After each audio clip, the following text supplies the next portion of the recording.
Сіздердің бұл жоқ, сізге қосыл деп ешкім айтқан жоқ дегенмен ораза айында тек балаларды көрсетуге.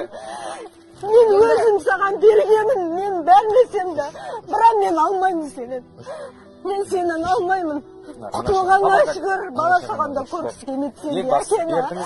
Сен әкені көргісі келмейді. Балдарым да көргісі келмейді. Сөйлескісі келмейді, әкем да сөйлесейінші келмейді. Менің айтарым, біз қосыл деп, Гүлмира ханым, қосыл деп жатқан жоқ. Араласпай кетсеңіз өзіңіз білесіз. Бірақ балаларды аптасына бір-ақ рет, бір-ақ сағат болсын көруге рұқсат па? Сіздің тарапыңыздан рұқсат па? Мен рұқсат беремін. Телефонмен де сөйлесіңдер деймін. Бірақ олар мама сөйлеспейміз, көңіліміз қалған дейді. Жақсы, біздің тарапымыздан психологтар балаларыңызбен жұмыс істесін. Мүмкін 6 баланың ішінде біреуінің болсын әкесіне деген сағынышы бар шығар. Оны біз қазір айта алмаймыз, жасыра алмаймыз ғой. Ешқай сөйлескенмейді, мен қасында боламын.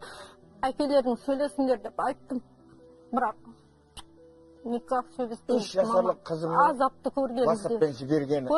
Азап мазараттың алдында жатып жүрген адамдар көңілі қалмай ма? Бір жылдан бері осының алдында ғой. Улады ғой, әр дастарханың басында отырған кезім. Жақсы аға, енді гүліңізді бергеннен кейін артық сөз артық болады. Өзім айып болғанмын. Өзім қолым сынған. Сабырға келіңіз. Сабыр сақтаңыз.